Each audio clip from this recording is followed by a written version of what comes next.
So hello everybody, welcome to our video and podcast.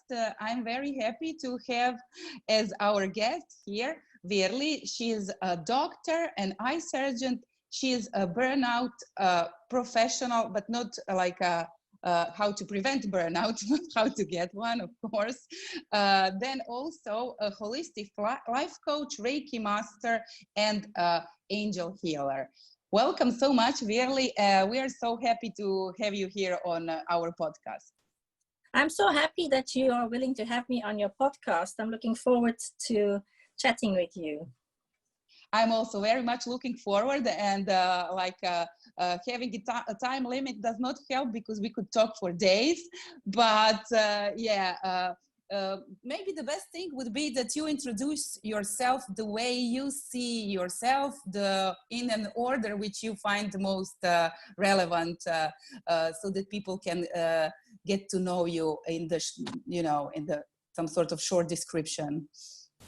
Yeah, that is I wrote a whole memoir about my adventures. So there's a lot of adventure, romance, action, mystery, spirituality in my story. So it depends which aspect. In this conversation, I would like to speak about the Burnout program. So I was at the height of my career as a vitreoretinal surgeon when I had burnout for the second time. The first time I had it as a medical student when I had to work day and night for 14 days in a row. And so lack of sleep is what definitely can do it to you, even if you're young and healthy.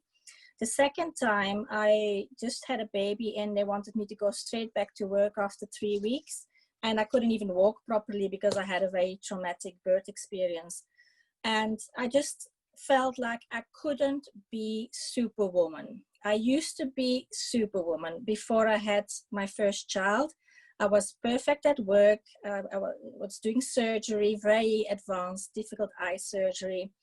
And I was trying to keep my house perfect and to stay in shape perfectly and be the perfect wife.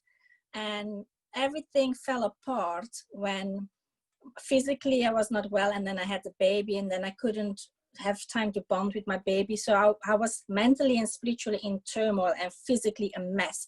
In any case, when you dive into burnout, it's a very holistic experience. Some things happens around you and you just can't cope with it. And I had this 15 years ago and nobody knew what was wrong with me. I saw so many doctors. And how did it manifest? How did it manifest? How did you know that something was changing, that your body, your mind was rejecting? How did it start? How did you notice it? What are the first symptoms? Yes, so the first symptoms that I also found in my clients who go through it is lying awake at night worrying because hating your job, underperforming at work, getting into trouble.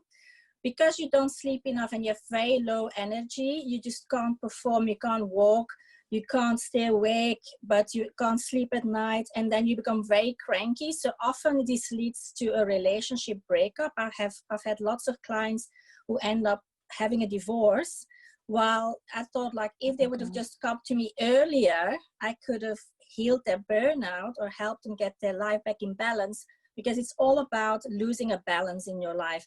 It's when you give at work, at home, caring for parents, caring for children, and you don't realize you're not like recharging yourself. It's like a car that drives without petrol. It can't move anymore because it's never been filled up. So those are the symptoms basically. So it's in all aspects of life. It has a negative effect physically, emotionally. People get very low mood.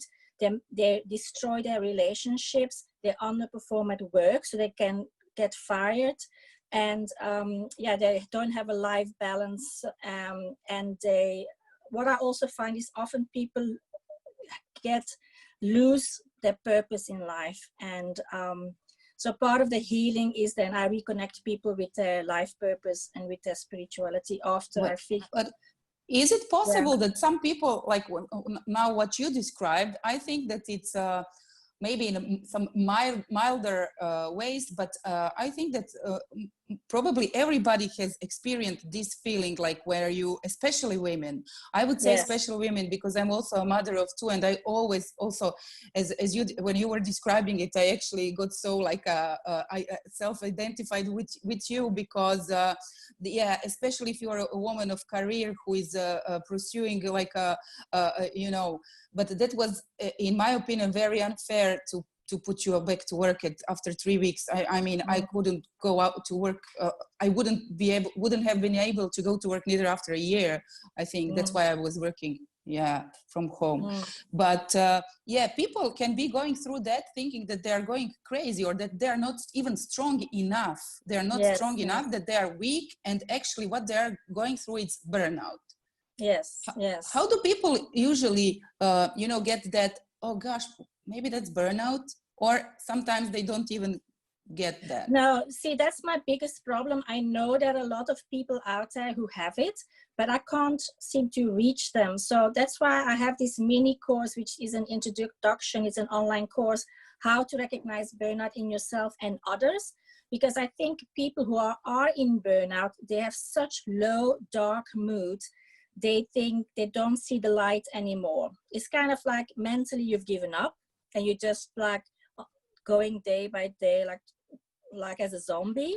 So it's actually the partners or the family members or the colleagues should recognize it, or work should recognize it, and send these people for help.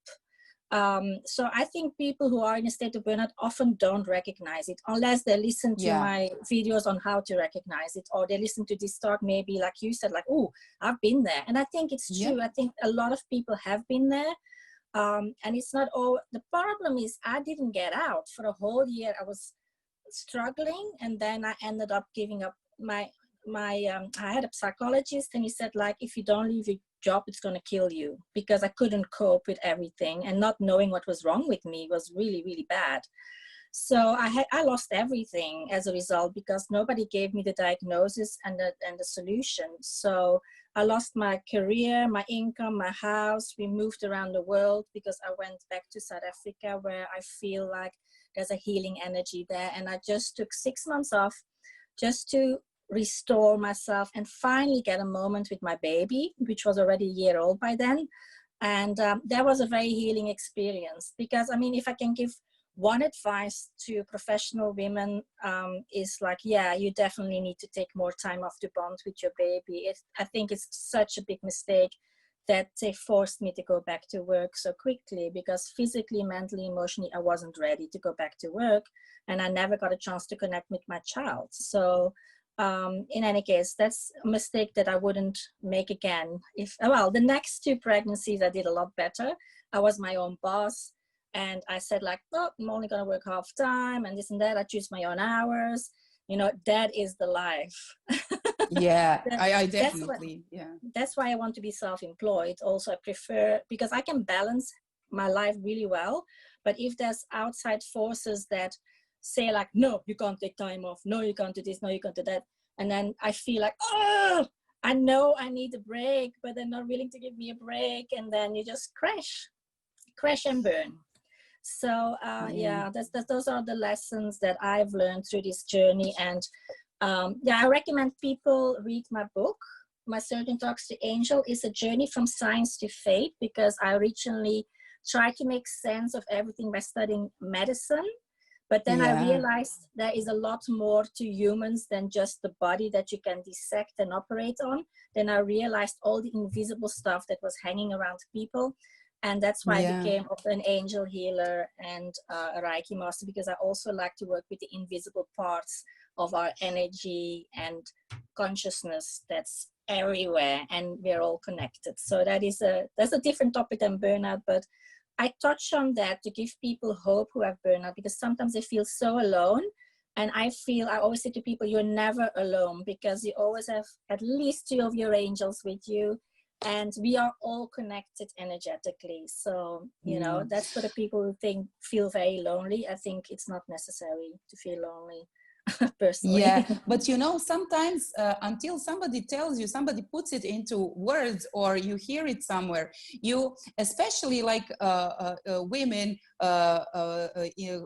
career women, you know, I would 100 times before think that I should be better than I need help.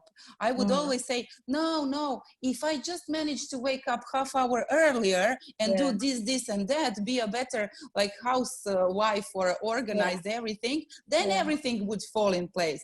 And if somebody comes and tells you, no, it's not you, it's you are already doing too much, you are probably experiencing burnout, then it would be like, wow, so it's not really that I'm that bad, because you know, if you fall in the trap thinking that you're bad, that you're not like I at one like just after having kids, I also went through the thinking that I'm not working hard enough, you know, I could be working more.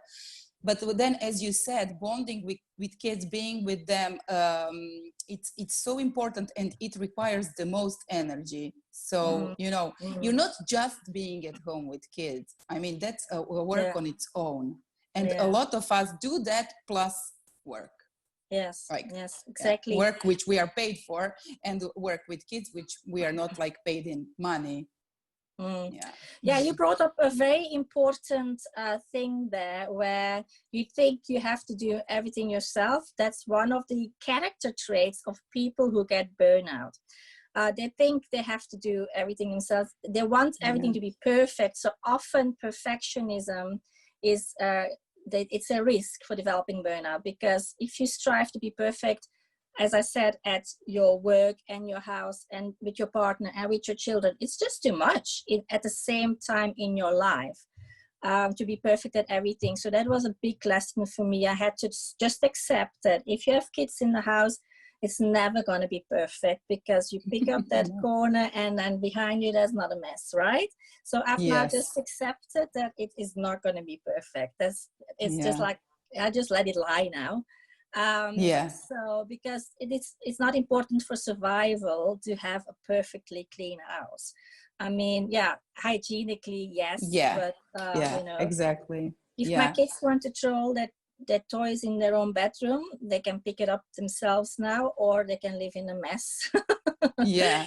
That's just one of the energy savers I have implemented at the moment. And also I had to learn to accept help from others, because my husband at the time, he said, like, it's unacceptable that we would hire somebody to help us with the household. We have to do it ourselves. And I realized that was stupid, because I'm an eye surgeon. For me, I'm really good at operating eyes, but I'm not particularly good at housework. So for me, it would take me a whole day what another person could do in a few hours. And I get paid a lot more for my eye surgery than I have to pay them for cleaning. So it would make sense to hire somebody else who's good at it to do that, so that I can use my energy in things that I'm good at and that are important for me. So that's one advice that I give people. Don't think you have to do it all by yourself. And that's so interesting. What you just brought up, like with the help and the household and everything, the same comment was from my husband, like, what, we're going to have a cleaning lady, which we do have, of course, because I don't want to get burnout, or I'm trying to do my best, but I will definitely take your course to see all the other things. And he said, like, oh, now we have the cleaning lady, what's next? A butler? And I'm like, yeah, if necessary, yeah, why not? You know? And because men, they're like, I'm gonna help you. And you know, okay, just laugh. For me, it's like, you're gonna help me. As if, you know, men's way of cleaning is like not well, my husband's, I shouldn't generalize, but it's different. Some men are very, very clean. Actually, my husband, he was a perfectionist himself, so he was super clean, and he did do a good job, but he was really tough on me, because his standards of cleanliness were even higher than mine. Oh, and then so we had a bit of a different problem. Then I felt like I could never sit down and relax, because I was always checking, like, oh, there's a little bit of dust there. Oh, I better get up and clean, because it was to reach his high expectations. And that again that meant I couldn't even rest in my own house. So I was like, I never had a moment where I was recharging. So that's another mistake that I've now become aware of, that you just have to speak up for yourself and also listen to your body, Of because course. we Yeah. go through different phases of energy. And sometimes I have a lot of energy and I work lots of hours. And at the moment I'm going through like a little bit of low energy. So I just say, even when I come home to my kids, I say, listen, I've worked the whole day. I want to rest now. So we'll order takeaway, for Yeah. instance. Yeah. And then I ask them to help me. Other days I can do everything, and I love cooking for my children. But some days I just listen to my body and say like, okay, low energy levels, I'm not going to continue. I'm not going to go for a run when I'm this tired. You know, it's like, I need to listen to the signs that my body is giving me, because it's talking to you the whole time. Like it's giving you signs. And I, that is another problem why I got burnout, is I was told not to listen to my body because of my upbringing. Whenever I was sick as a child, my mother used to send me to school, and 20% battery left. And so I had to learn. She taught me actually, like, ignore your physical pain. So I had to learn to not feel it, because I just had to go to school and with a fever, with a sore throat, everything, coughing away. So I learned to disconnect from my body, and therefore I drove myself off the cliff without realizing it. And so imagine, I so think, in my opinion, that is like, there is no right or wrong, obviously, because you turned out like a great person, and but for example, my mom was completely opposite. Like, even if I said I was a great student, as you were yourself, I presume, and if I said, Mom, I really don't feel like going to school, I feel a bit of headache or something, she was like, okay, just stay home, relax, you'll go tomorrow. And sometimes I thought that my mom wasn't like, didn't teach me enough discipline, but she taught me a little bit of hedonism, like just switch off, when it's too much, you just like switch off. And I must admit, I do it quite, when I need it, I do it, because I really don't want to, pretend that I'm stronger or something that I really am. And I'm also learning a lot of, on the other hand, I left my, physical, I let myself gain like 25 kilos or stuff like that. And I realized that is also some type of burnout type of thing, where you are like, I was like the providing for the family, doing jobs, taking on projects all the time. No, for me it's easy. But then if your body starts like gaining weight, which is not good, I'm still like youngish, so it's no use for me having 25 kilos over. And but it took time. It took like 2-3 years to realize, here I'm not doing things correctly. And this is also probably some sort of burnout type of behavior, I would say. Would you agree with that? Yeah, that is very interesting, that your body puts on weight when you're not getting what you want exactly, or when you're doing too much. You took a lot up on your shoulders because you want to do all of these things for other people, and then your body gets bigger and bigger, like to carry all of the responsibilities. That's what I feel like when I was a student and I didn't have to pay taxes and rent and whatever. I managed to stay in a very good shape. But now, with all the responsibilities of being a single parent, the only provider, taking care of a house and everything, and a big responsibility at work, I also feel like the weight just pops on, because probably it's a stress response. Because our body thinks, well, the ice age is coming, so better save up fat, because there's stress in this life, because we're doing so much. Our body thinks we're in a war zone and we need to save up energy. So exactly, that's why relaxation is so important. Even people who over exercise too much, they would also keep more fat, just because their body thinks they're in stress, because they think, they're running away from a lion again. That is just very complicated, that because we know exercise is good for us, but over exercising is not that great. And we mainly need to concentrate on telling our body we're safe, everything's fine, you can relax, you know, and then the fat will probably just fall off. Yeah. But yeah, clearly being parents and work, I mean, being professional parents, it's hard to relax, isn't it? Because there's always something to do. Almost impossible, but still, you know, it's our obligation to do our best to keep our sanity at the end of the day, because if not, you know, we are responsible for our kids, but we are being responsible for them through being responsible on ourselves, especially women. I would say that, you know, well, my husband is great, and a lot of men, like most people are, in my opinion, maybe naive, are good and well, you know, everybody's doing their best. But we as women have this, we would give up all of our comfort, all of our relaxation just for the kids, just for, you know, we have more of this sacrificing things for the kids than men, which is kind of natural, probably from, But there is another thing which I love, that you say that you are combining the Western classic medicine with the holistic, with the, how to say, shall we call it Oriental? No? Yeah, maybe. It's not only Oriental. Yeah. No. I didn't study Chinese medicine. I didn't study Ayurveda, which I think are both fantastic. And I will go to Chinese doctors for acupuncture and things like that. It works brilliantly for me, but I didn't study that.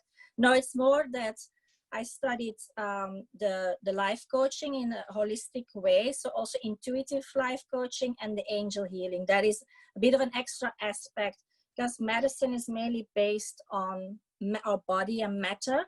And the first module in my online program, I deal with energy. I give advice on food and supplementation and how to get better sleep and how to recharge even your oxygen levels and things like that.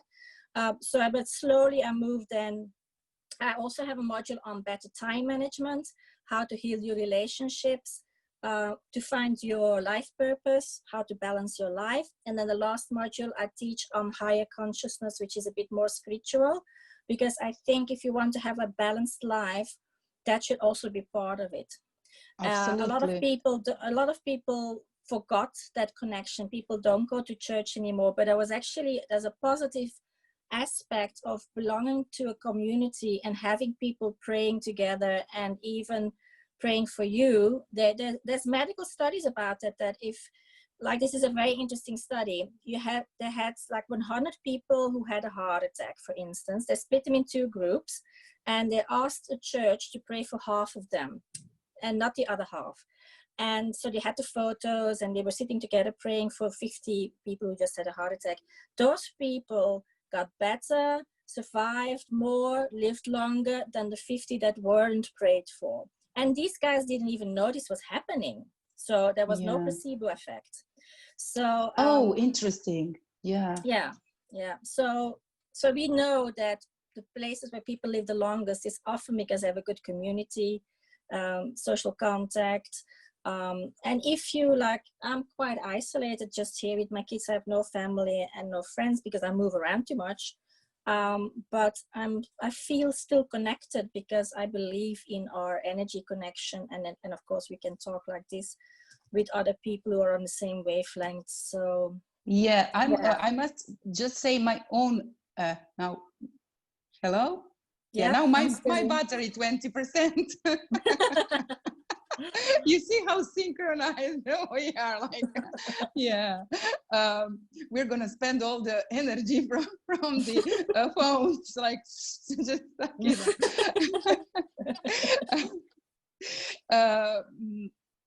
what I love, that I love when people have some sort of serious background, like you, medicine, and then like you're talking about holistic approach, about spiritualism, about angels, because I'm also a lawyer, Capricorn, so you can imagine no more realistic than that. It doesn't exist. But I also love that part about there is I used to believe that everything is logical, but it's not. There is like so many things that are it did happen to me sometimes, that I just imagined something, I wrote it down, even things which were like impossible, and they just like happened. So how can you explain that then? Powerful visualization with action and manifestation, and then it comes into materialization, because it's all like these vibrations, energy floating around, and then so when is your course coming out? I'm like so curious, would love to know more about it. So the course is already available online. Oh, perfect. Yeah, if you go to https://burnout/expert. We will put the connection below the video, the interview, and the podcast. Teachable.com. That's where you get the 3 free mini courses, and then there's also the big course that you can purchase there, and then you have direct access. But you first have to sign up for my online school with your own email and your own password, and then you have access to everything. I would like to, so in the next 2 weeks, I would like to have a group of people who start together, so we can meet every week online for a Q&A and some extra sharing and answering of questions. That would be awesome. And then could I just say, it is very good also for burnout prevention, so that you organize your life and everything not to experience that. Okay, perfect. And there's lots of cool tools that I still implement every day. Since I discovered all of that, I haven't had burnout, because I'm aware and I implement the tools that I teach other people to not go there again. So much. Did you know I published a book? This was my bestseller that I co-wrote with Jack Canfield. Oops. Okay. No, probably my kids are gonna pop in now. So yeah, we are like. There's somebody at the door. That's why the dog is barking. Yeah. We are very pet friendly, kids friendly, husband friendly. So don't worry about the dog. Yeah. Could you repeat the title of your book? Isabella, can you open the door, please? Success Starts Today. Wow. With Jack Canfield. Yes, this is in American bookshops, but my angel book you can order on Amazon. My surgeon talks to angels. So my online course, Total Life Reset, you can get it online, as I said, and then I'm going to do a retreat in Italy next year, Doctor Veerle Angel School, where I teach people how to ask the angels for help. There's things like magic ideal day, manifestation, and I will like calling the angels to help with everything that we want to change. Career changes, relationship changes, finance changes. There's 5 modules in there that I teach people. First, the introduction to the angels, and then we sit together and we do the angel manifestations in all aspects of our lives. That's going to be so awesome. Yes, definitely. That will be next year, summer. Or spring, summer. They thought I could do it in September this year, but I'm doubtful that it will work out. So I'm rather like just planning, summer next year somewhere. Italy is so close to me, so that would be awesome. Yes. I better go to the door. Yes, you go. Really, it was. Would you go and come back, or shall we wrap up? We can wrap up because my son is letting somebody in and I need to talk to them. Yeah. Okay. Thank you very much.